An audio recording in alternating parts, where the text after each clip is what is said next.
DW world news کے ساتھ مقبول ملک، new York.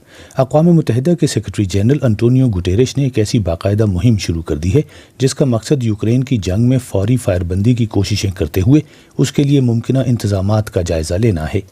گٹیرش کے مطابق انسانی ہمدردی کی بنیادوں پر یہ جنگ بندی اس لیے ناگزیر ہے کہ جنگ سے متاثرہ یوکرینی شہریوں کی بلا تاخیر مدد کی جا سکے۔ ان کے بقول جنگ بندی سے سنجیدہ سیاسی مذاکرات کی راہ بھی ہموار ہو سکے گی۔ یوکرین پر روسی فوجی حملے کے ساتھ شروع ہونے والی جنگ میں گزشتہ ایک ماہ سے زائد عرصے میں ہزارہا انسان ہلاک ہو چکے ہیں۔ اقوام متحدہ کی جنرل اسمبلی بھی 2 مرتبہ اپنی اکثریتی رائے سے منظور کردہ قراردادوں میں فوری جنگ بندی کے مطالبے کر چکی ہے۔ یروشلم، اسرائیل میں میزبان ملک امریکہ اور 4 عرب ممالک کے وزراء خارجہ کے ایک اجلاس میں باہمی تعاون میں اضافے کا عزم ظاہر کیا گیا۔ اسرائیل نے اس اجلاس کو تاریخ ساز قرار دیتے ہوئے کہا ہے کہ اس اجلاس کے نتائج سے حریف ملک ایران کو ایک سخت پیغام ملے گا۔ جنوبی اسرائیل میں صحرائے نجف کے ایک چھوٹے سے شہر میں ہونے والے اس اجلاس میں اسرائیلی وزیر خارجہ یائر لیپیڈ اور ان کے امریکی ہم منصب اینٹونی بلنکن کے علاوہ 4 عرب ممالک مصر، متحدہ عرب امارات، بحرین اور مراکش کے وزراء خارجہ نے بھی حصہ لیا۔ متحدہ عرب امارات کے وزیر خارجہ عبداللہ بن زید ال نہیان نے اس 2 روزہ اجلاس کو تاریخی قرار دیتے ہوئے کہا کہ یہ ایک مختلف مستقبل کی تشکیل میں اہم کردار ادا کرے گا۔ منیلا، امریکہ اور فلپائن کے دستوں نے حالیہ برسوں کے دوران اپنی سب سے بڑی مشترکہ فوجی مشقیں شروع کر دی ہیں۔ بالی کاتان کے نام سے پیر کے روز شروع ہونے والی یہ فوجی مشقیں بحیرہ جنوبی چین کے علاقائی تنازع اور بحری سلامتی کے پس منظر میں کی جا رہی ہیں۔ چین اس سمندری علاقے پر اپنی ملکیت کا دعویٰ کرتا ہے اور خطے کے کئی ممالک کے ساتھ اس وجہ سے اس کا تنازع ابھی تک ختم نہیں ہوا۔ 12 روز تک جاری رہنے والی ان مشقوں میں دونوں ممالک کے 9000 فوجی حصہ لے رہے ہیں۔ پہلی مرتبہ یہ سالانہ مشترکہ فوجی مشقیں 1991 میں کی گئی تھیں۔ یہ DW کا نیوز بلیٹن ہے۔ نیو یارک، یوکرین کی جنگ سے متعلق کیف اور ماسکو کے نمائندوں کے مابین 3 مارچ کو ہونے والے مذاکرات کے بعد اس بات چیت کے کم از کم 3 شرکاء میں ان کو زہر دیے جانے کے آثار پائے گئے۔ یہ بات امریکی جریدے وال اسٹریٹ جرنل نے اپنی ایک رپورٹ میں بتائی۔ جن 3 شخصیات میں زہر خورانی کے آثار پائے گئے ان میں سے کم از کم 2 یوکرینی مذاکراتی ٹیم کے رکن تھے اور تیسرے ارب پتی روسی کاروباری شخصیت رومان ابرامووچ۔ جریدے کے مطابق زہر دیے جانے کے یہ جسمانی اثرات ان تینوں افراد کی آنکھوں میں اور جلد پر دیکھنے میں آئے، جن کی شدت ایک دن بعد کافی کم ہو گئی تھی۔ یہ واضح نہیں کہ اس واقعے کا ذمہ دار کون تھا۔ برلن، جرمنی میں کرونا وائرس کے ہاتھوں گزشتہ 24 گھنٹوں کے دوران مزید 307 افراد ہلاک ہو گئے۔ یہ بات برلن میں وبائی امراض کی روک تھام کے جرمن ادارے رابرٹ کوخ انسٹی ٹیوٹ کی طرف سے منگل کے روز بتائی گئی۔ یوں ملک میں کووڈ-19 کی وجہ سے ہلاکتوں کی مجموعی تعداد اب 1,28,760 سے زیادہ ہو گئی ہے۔ اسی دوران گزشتہ روز کرونا وائرس کی 2,37,000 سے زائد نئی انفیکشنز بھی ریکارڈ کی گئیں۔ جرمنی میں یہ وبائی وائرس اب تک 2,05,00,000 سے زائد باشندوں کو متاثر کر چکا ہے۔ کرکٹ، پاکستان کا دورہ کرنے والی آسٹریلین کرکٹ ٹیم میزبان ٹیم کے خلاف ون ڈے سیریز کا پہلا میچ آج منگل کے روز لاہور میں کھیل رہی ہے۔ اس میچ میں آل راؤنڈر مچ مارش زخمی ہونے کی وجہ سے حصہ نہیں لے سکیں گے، جبکہ وکٹ کیپر بیٹر جوش انگلش بھی کرونا وائرس کی انفیکشن کے باعث آسٹریلین سکواڈ میں شامل نہیں ہوں گے۔ وہ اس وقت 5 روز کے لیے قرنطینہ میں ہیں۔ اسی دوران پاکستان کے باقی ماندہ دورے کے لیے مہمان ٹیم کی انتظامیہ نے آسٹریلیا سے اوپننگ بیٹر میتھیو رینشا کو بلا لیا ہے۔ سامعین، اگر آپ BBC اردو کا ریڈیو بلیٹن بھی سننا چاہتے ہیں تو اوپر دائیں جانب آئے بٹن پر دیے گئے لنک پر کلک کر کے سن سکتے ہیں۔ آپ ڈسکرپشن میں دیے گئے چینل کے لنک پر کلک کر کے بھی سن سکتے ہیں۔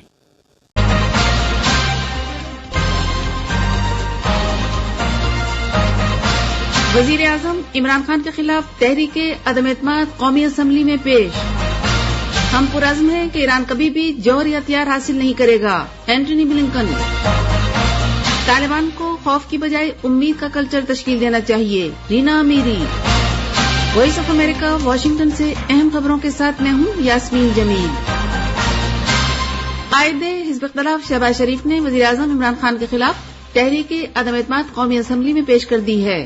قومی اسمبلی میں تحریک عدم اعتماد پیش ہونے کے بعد اسپیکر نے اس پر بحث کے لیے اجلاس 31 مارچ شام 4 بجے تک کے لیے ملتوی کر دیا ہے۔ دوسری جانب وزیر مملکت برائے اطلاعات فاروق حبیب نے کہا ہے کہ وزیر اعلیٰ عثمان بزدار نے اپنا استعفیٰ وزیر اعظم کو پیش کر دیا ہے اور وزیر اعظم نے چودھری پرویز الہی کو پنجاب کا وزیر اعلیٰ نامزد کرنے کا فیصلہ کیا ہے۔ خبر رساں ادارے رائٹرز نے زیلنسکی کے ایک معاون کے حوالے سے بتایا ہے کہ ترکی ان ملکوں میں شامل ہے جو سلامتی کے معاملات پر یوکرین کے لیے ضامن ہو سکتے ہیں۔ ترکی تازہ ترین مذاکرات کی میزبانی کر رہا ہے۔ امریکی وزیر خارجہ اینٹونی بلنکن نے ایران کے ساتھ عالمی طاقتوں کے بین الاقوامی جوہری معاہدے کی ممکنہ تجدید سے قبل تحفظات کے شکار اسرائیل اور اس کے خلیجی عرب اتحادیوں کو یقین دلانے کی کوشش کی ہے۔ بلنکن نے یہ تبصرے اتوار کے روز اسرائیل اور 4 عرب ملکوں کے اپنے ہم منصبوں کے ساتھ ایک خصوصی اجتماع میں شامل ہونے سے قبل کیے، جہاں توقع ہے کہ ایران مذاکرات ایجنڈے میں سر فہرست ہوں گے۔ بلنکن نے اسرائیلی وزیر خارجہ یائر لیپڈ کے ساتھ ایک نیوز کانفرنس میں کہا کہ جب سب سے اہم موضوع پر بات ہوتی ہے تو ہم بغور اس کا جائزہ لیتے ہیں۔ ہم دونوں پرعزم ہیں کہ ایران کبھی بھی جوہری ہتھیار حاصل نہیں کرے گا۔ امریکہ کی خصوصی ایلچی رینا میری نے مرد سرپرست کے بغیر خواتین کے سفر پر پابندی کے طالبان کے فیصلے پر رد عمل کا اظہار کرتے ہوئے کہا کہ طالبان کو خوف کی بجائے امید کا کلچر تشکیل دینا چاہیے۔ انہوں نے ٹویٹ کیا کہ افغان خواتین اور لڑکیوں کو دبانا گورننس کا متبادل نہیں ہے۔ افغان ایئر لائن کے 2 اہلکاروں نے بتایا کہ طالبان حکمرانوں نے درجنوں خواتین کو کئی پروازوں میں سوار ہونے کی اجازت دینے سے انکار کر دیا، جن میں کچھ بیرون ملک جانے والی خواتین بھی شامل ہیں کیونکہ وہ مرد سرپرست کے بغیر سفر کر رہی تھیں۔ امریکی وزیر خارجہ اینٹونی بلنکن نے ایک بیان میں کہا کہ امریکہ کی روس میں اقتدار کی تبدیلی کی کوئی پالیسی نہیں ہے۔ یہ بیان انہوں نے صدر جو بائیڈن کی جانب سے ہفتے کو دیے گئے اس بیان کی وضاحت دیتے ہوئے دیا کہ روسی صدر ولادیمیر پوٹن اقتدار میں نہیں رہ سکتے۔ انہوں نے اتوار کو اسرائیل کے دورے کے دوران کہا کہ ان کے خیال میں صدر اور وائٹ ہاؤس نے وضاحت کی ہے کہ صدر پوٹن کو یوکرین یا کہیں بھی جارحیت یا جنگ شروع کرنے کی اجازت نہیں دی جا سکتی۔ بائیڈن نے کہا تھا کہ مغرب کی طرف سے روس کے لیے رد عمل دنیا بھر میں اور جمہوریت کے لیے انتہائی اہم ہوگا۔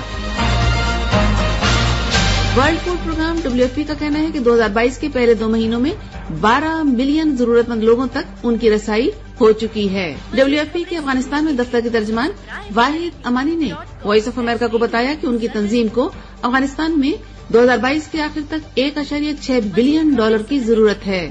ان کے مطابق یوکرین میں جنگ سمیت ہر جگہ ہونے والے تنازعات کا افغانستان میں عطیہ دہندگان کے تعاون پر منفی اثر پڑتا ہے۔ بین الاقوامی برادری نے اب تک افغانستان کے لیے دل کھول کر تعاون کیا ہے، لیکن اگر WFP کو مطلوبہ رقم نہیں ملتی تو افغانستان میں WFP کی کارروائیوں پر منفی اثر پڑے گا۔ وسطی اسرائیل میں اتوار کو 2 مسلح عرب افراد نے ایک حملے میں 2 اسرائیلی پولیس اہلکاروں کو ہلاک اور 4 افراد کو زخمی کر دیا۔ اسرائیلی سیکورٹی حکام کا کہنا ہے کہ حملہ آور اسرائیل کے شہری اور داعش جنگجو گروپ کے ہمدرد تھے۔ اسرائیلی پولیس نے دونوں مسلح افراد کو گولی مار کر ہلاک کر دیا۔ اسلامک اسٹیٹ کے ایک بیان میں اس حملے کی ذمہ داری قبول کی گئی جو تل ابیب سے 50 کلومیٹر شمال میں واقع شہر حدیرہ میں ہوا۔ اسرائیلی وزیر خارجہ یائر لیپڈ نے اس حملے کو متشدد انتہا پسندوں کی طرف سے دہشت گردی اور روزمرہ زندگی کو نقصان پہنچانے کی کوشش قرار دیا۔ امریکی وزیر خارجہ اینٹونی بلنکن نے ٹویٹر پر لکھا، ہم اسرائیل کے شہر حدیرہ میں آج کے دہشت گردانہ حملے کی مذمت کرتے ہیں۔ آپ کی رائے ہمارے لیے بہت اہم ہے۔ فیڈ بیک دینے کے لیے فالو کیجیے ہمارے سوشل میڈیا اکاؤنٹس۔ ٹویٹر اور انسٹاگرام پر ہمارا ہینڈل ہے @UrduVOA۔ ہالی ووڈ کے سب سے معتبر ایوارڈ آسکرز 2022 کا میلہ فلم کوڈا نے لوٹ لیا ہے، جبکہ فلم ڈیون 6 آسکرز حاصل کرنے میں کامیاب رہی ہے۔ اتوار کو امریکہ کے شہر لاس اینجلس کے ڈولبی تھیٹر میں آسکرز کی رنگا رنگ تقریب منعقد ہوئی، جس میں ہالی ووڈ کے اداکاروں، ہدایت کاروں اور دیگر نامور شخصیات نے تقریب کی رونقیں بڑھائیں۔ گزشتہ سال عالمی وبا کورونا وائرس کی وجہ سے تقریب ورچوئل منعقد کی گئی تھی، البتہ اس بار آسکرز میں ایک نہیں بلکہ 3 میزبانوں نے تقریب کو سجایا۔ کامیڈین ایمی شومر، وانڈا سائکس اور اداکارہ ریجینا ہال نے آسکر کی تقریب کی میزبانی کی۔ کنگز کالج لندن کے ڈپارٹمنٹ آف نیوٹریشنل سائنسز کی ایک نئی ریسرچ سے معلوم ہوا ہے کہ روزانہ کرین بیری کھانے سے دل کی صحت بہتر ہو سکتی ہے۔ جرید فوڈ اینڈ فنکشن میں شائع اس ریسرچ میں 45 صحت مند افراد کو شامل کیا گیا، جنہوں نے 100 گرام تازہ کرین بیری کے برابر 100 گرام خشک فریز پاؤڈر 1 ماہ تک روزانہ اپنی خوراک کا حصہ بنایا۔ نتائج سے ظاہر ہوا کہ پاؤڈر کے استعمال کے پہلے 2 گھنٹوں بعد اور 1 ماہ بعد دونوں صورتوں میں ان کے دل اور خون کی نالیوں کی کارکردگی بہتر ہوئی۔ ریسرچرز کا کہنا ہے کہ ان کی ریسرچ دل کی بیماری کی روک تھام اور عام لوگوں کے دل کی صحت بہتر بنانے میں کرین بیری کے عمل دخل کی اہمیت واضح کرتی ہے۔ یوکرین کے صدر ولادیمیر زیلنسکی نے کہا ہے کہ ان کے ملک کی خود مختاری اور علاقائی سالمیت ایک ترجیح ہے۔ زیلنسکی نے اتوار کو دیر گئے ایک ویڈیو خطاب میں کہا، ہم واقعی بغیر کسی تاخیر کے امن کی تلاش میں ہیں۔ ترکی میں براہ راست ملاقات کا موقع ہے جو اس وقت کی ضرورت ہے. دیکھتے ہیں اس کا نتیجہ کیا رہتا ہے. خبر رسائی ادارے رائٹرز نے زیلنسکی کے ایک معاون کے حوالے سے بتایا ہے کہ ترکی ان ملکوں میں شامل ہے جو سلامتی کے معاملات پر یوکرین کے لیے ضامن ہو سکتے ہیں. ترکی تازہ ترین مذاکرات کی میزبانی کرنے والا ہے. ترکی کے صدر رجب طیب ایردوان نے اتوار کو روسی صدر ولادیمیر پوٹن کے ساتھ فون پر بات کی. امریکہ کے صدر جو بائیڈن نے کہا ہے کہ انہوں نے روس میں اقتدار کی تبدیلی کا مطالبہ نہیں کیا. اتوار کو جب بائیڈن سے واشنگٹن ڈی سی کے ایک چرچ سے نکلتے وقت صحافیوں نے ان سے پوچھا کہ کیا وہ روس میں حکومت کی تبدیلی کا مطالبہ کر رہے ہیں تو انہوں نے نفی میں جواب دیا.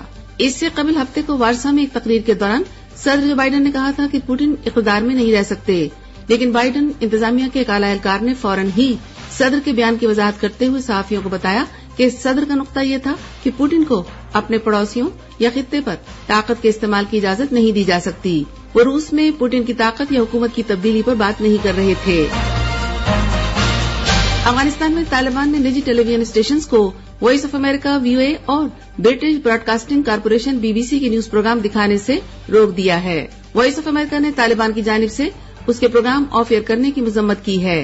VOA کی قائم مقام ڈائریکٹر یولنڈا لوپز نے اتوار کو جاری ایک بیان میں کہا ہے کہ ہم طالبان سے مطالبہ کرتے ہیں کہ وہ اس پریشان کن اور افسوسناک فیصلے پر نظر ثانی کریں. انہوں نے کہا کہ طالبان مواد کی جو پابندیاں لگانے کی کوشش کر رہے ہیں وہ اظہار رائے کی آزادی کے خلاف ہے جو افغانستان کے عوام کا حق ہے.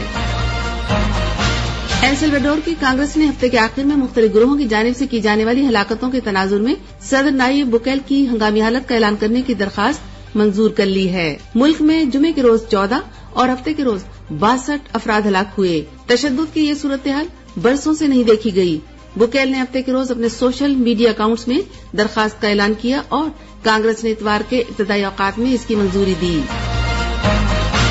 چین میں وزارت صحت کے حکام کے مطابق ملک بدستور کورونا وائرس کی زد میں ہے اور 1 مارچ سے لے کر اب تک 56,000 سے زائد کیس رپورٹ ہو چکے ہیں. بیجنگ میں ایک نیوز بریفنگ کے دوران حکام نے کہا کہ ان کیسز میں آدھے سے زیادہ شمال مشرقی صوبے جیلن میں رپورٹ ہوئے اور ان میں بعض کی علامات بھی ظاہر نہیں ہوئی.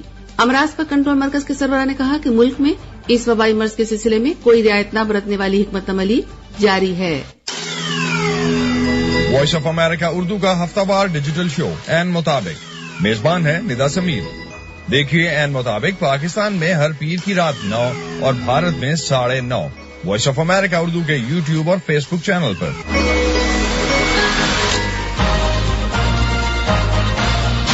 ایک نئی ریسرچ سے ظاہر ہوا ہے کہ آج کل پرندے 100 سال پہلے کی نسبت لگ بھگ 1 ماہ قبل اپنے گھونسلے بنا رہے ہیں اور انڈے دے رہے ہیں. جریدے اینیمل ایکولوجی میں شائع اس ریسرچ میں ماہرین نے 1880 سے 1920 اور 1990 سے 2015 کے دوران شکاگو کے فیلڈ میوزیم میں 72 پرندوں کے گھونسلوں اور محفوظ کیے گئے انڈوں سے متعلق تاریخی اور جدید دور کے ڈیٹا کے تقابلی تجزیے سے پتہ چلایا کہ ان میں سے 1/3 پرندے 100 سال پہلے کے مقابلے میں اوسطاً 52 دن قبل اپنے پہلے انڈے دے رہے تھے، جس کی وجہ ریسرچرز کے نزدیک آب و ہوا کی تبدیلی ہے. وہ کہتے ہیں کہ ان کی ریسرچ آب و ہوا کی تبدیلی کے پرندوں پر اثرات اور میوزیمز میں پرندوں کے انڈوں کو محفوظ کرنے کی اہمیت کو اجاگر کرتی ہے. ان کا مزید کہنا ہے کہ دنیا بھر میں اس وقت پرندوں کے 50 لاکھ انڈے مختلف میوزیمز میں محفوظ ہیں، لیکن ان میں سے بہت کم کے بارے میں ڈیٹا شائع کیا گیا ہے. اس کے ساتھ ہی وائس آف امریکہ واشنگٹن سے اہم خبروں کا یہ بلیٹن ختم ہوتا ہے.